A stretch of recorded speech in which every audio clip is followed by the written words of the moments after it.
Welcome to Market Today by ECTRA Arulrajhan. Today is 16th November 2022. Overall pre-market information இந்த நிகழ்ச்சி மூலம் share பண்ணிக்கிறோம்.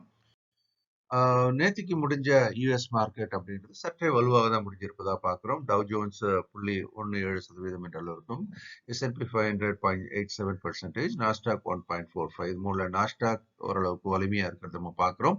அது நம்முடைய ஐடி துறையிலும் பிரதிபலிக்கிறதா என்பதை இன்னைக்கு பார்க்கலாம்.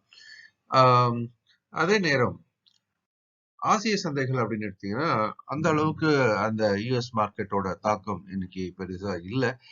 பெரும்பான்மையான ஆசிய சந்தைகள்லாம் இறங்கி துவங்கி தற்போது இறங்கிய வியாபாரமாகி வருகிறது. இதுல தாய்வான் சந்தை மட்டும் சற்றே ஏறி வியாபாரம் ஆகி வருவதாக பார்க்கிறோம். ஆகவே இன்னைக்கு பொறுத்த வரைக்கும் ஆசிய சந்தைகளில் ஒரு மிக்ஸ்ட் ட்ரெண்ட் அப்படின்றது ஓவரலா சொன்னாலும் கூட ஒரு நெகட்டிவ் பயாஸ் இருக்கிறத பார்க்கிறோம். இதை ஒட்டி நம்முடைய சந்தை எப்படி இருக்கலாம் அப்படின்னு பாத்தீங்கன்னா, ஒரு மார்ஜினல் கேப் டவுன் அப்படின்றத நம்ம பார்க்கிறோம். ஏற்கனவே முந்தைய தடைநிலையை அதை உடைச்சு இப்ப மேல் நோக்கி நகர்ந்திருக்கிற நிலையில இந்த மார்ஜினல் கேப் டவுன் அப்படின்றது ஒருவேளை மீண்டும் அந்த பையாட் டிப் முறையில் மேல் நோக்கி திரும்ப வாய்ப்பு இருக்கிறதா அப்படின்றத இன்னைக்கு நம்ம பார்க்கணும். ஒட்டுமொத்தமா பார்க்கும்போது நிப்டியோட ரேஞ்ச் கொஞ்சம் அகண்டு இருக்கிறது நம்ம பார்க்கிறோம். ஏன்னா 18,350 ரெசிஸ்டன்ஸ் அப்படின்ற எல்லையை தற்போது அது உடைத்திருக்கிற நிலையில அடுத்து நம்ம ஹிஸ்டாரிக்கல் ஹை அப்படின்னு சொல்லக்கூடிய 18,650 லெவல்ஸ், இந்த லெவல்ஸ் கிட்ட அது கொஞ்சம் தடுமாறலாம். ஆனாலும் அது உடைக்கப்பட்டால் 18,950 நோக்கி நகரலாம் அப்படின்னு பாக்குறோம். கொஞ்சம் கொஞ்சமா அதனுடைய சப்போர்ட் லெவலும் மேல இப்ப நகர்ந்துட்டு இருக்கிறத பாக்குறோம். இப்போதைக்கு 17,950. அப்கோர்ஸ் 17,800 கூட ஒரு இம்மீடியட்டான ஒரு ஸ்ட்ராங் சப்போர்ட்டா இருக்கிறத பாக்குறோம். இருந்தாலும் ரேஞ்ச் அப்படின்னு வரும்போது நம்ம இந்த 1000 பாயிண்ட் ரேஞ்சில் இப்போதைக்கு அந்த வியாபாரம் நடப்பதாக பார்க்கிறோம். முக்கியமா மேக்ரோஸ் அப்படின்னு பாத்தீங்கன்னா எல்லாமே ஓரளவுக்கு பங்கு சந்தைக்கு சாதகமாக இருக்கிறதா பார்க்கலாம். தொடர்ந்து யூஎஸோட 10-year பாண்ட் ஈல்டு 4% குறைவாக இருந்து கொண்டிருக்கிறத பார்க்கிறோம். தற்போது 3.79% என்ற அளவிலும் டாலர் இண்டெக்ஸும் படிப்படியாக குறைஞ்சு எங்க வந்தாச்சு பாத்தீங்கன்னா 106.43. கிட்டத்தட்ட சில வாரங்களுக்கு முன்பாக 115 கிட்ட இருந்த இதே டாலர் இண்டெக்ஸ் இப்போ கிட்டத்தட்ட 106, 105 கிட்ட வந்தது நம்ம பார்க்கிறோம். ஸோ இதுவும் ஒருவேளை உடைக்கப்பட்டால் அப்படின்னு பார்த்தீங்கன்னா 95 நோக்கி கூட அது நகரலாமோ அப்படின்னு பார்க்கிறோம். அப்படி ஒரு விஷயம் நடந்தால் அது பங்கு சந்தைக்கு இன்னும் சாதகமாக இருக்கலாம். பிரெண்ட் குரூட் தொடர்ந்து இந்த $93.5, $94 இந்த ரேஞ்சில இருந்திருக்கிறத நம்ம பார்க்கிறோம்.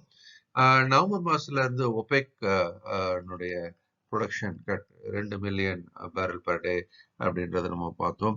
அதே நேரம் டிசம்பர் 5ஆம் தேதியிலிருந்து யூரோப்பியன் கண்ட்ரிஸோட அந்த ban on import of Russian oil அப்படின்றதும் எஃபெக்டுக்கு வரும். அதனுடைய இம்பாக்ட் எப்படி இருக்கிறதுன்றதை நம்ம பார்க்கணும்.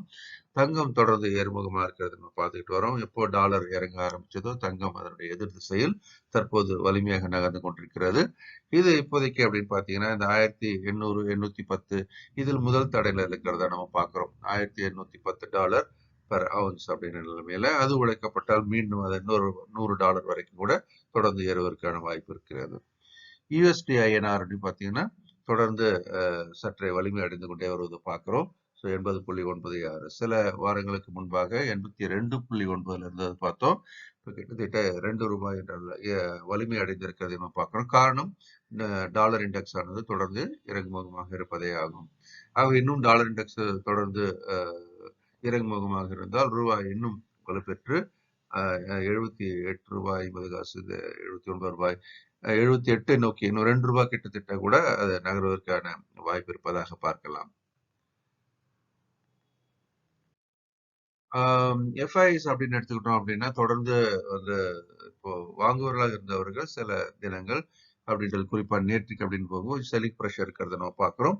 ஸோ எஃப்ஐஸ் 221 கோடி என்ற அளவுக்கு விற்றிருக்கிறார்கள். டிஐஸ் 549 கோடி என்ற அளவுக்கும் விற்றிருப்பதாக நம்ம பார்க்கிறோம். கேண்டில்ஸ் அப்படின்னு எடுத்துக்கிட்டீங்க அப்படின்னு சொன்னா இப்போதைக்கு ஒரு ஸ்பின்னிங் டாப் ஃபார்மா இருக்கிறது பார்க்குறோம். ஆனால் தொடர்ந்து இதனுடைய ஏற்றத்தை பார்த்துக்கிட்டே இருந்தீங்கன்னா ஒரு கேப் அப் ஆன பிறகு சின்ன சின்ன கேண்டில்ஸ் மூலமா ஏறிக்கிட்டே இருக்கிறது. ஒரு கரெக்ஷன் அப்படின்னு வரும்போது ஒரு பலத்த கரெக்ஷனாக வருவதற்கு பலத்த கரெக்ஷன் அப்படின்னு சொல்லும்போது ஒரு லாங் பியர் கேண்டில் அப்படின்றதும் வருவதற்கான வாய்ப்பு உள்ள வழிமுறையில் சென்று கொண்டிருக்கிறது. ஆனாலும் இது ஓவரால் அப்படின்றது இன்னும் அப் ட்ரெண்ட்ல தான் இருந்துகிட்டு இருக்கு நம்ம பார்க்கிறோம். இதுதான் நமக்கு கேண்டில்ஸ் சொல்லக்கூடிய ஒரு கதை.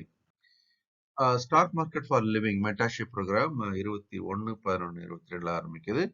ஸோ இது ஃபுல் டைம் ட்ரேடர்ஸ் மற்றும் வந்து ஒரு டெக்னிக்கலாக ரொம்ப ஸ்ட்ராங்காக இருக்கான ஒரு ப்ரோக்ராம். லைவ் மார்க்கெட்டில் 9லேருந்து 11 மணி வரைக்கும் ஒரு மாதம் நான் இந்த பயிற்சி வகுப்பு இருக்கிறது.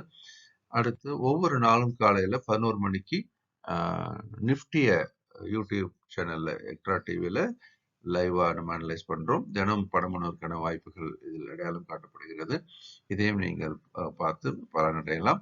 இன்றைய நாள் இனிமையான நாளாக இருக்க என்னுடைய மனமார்ந்த வாழ்த்துக்கள்.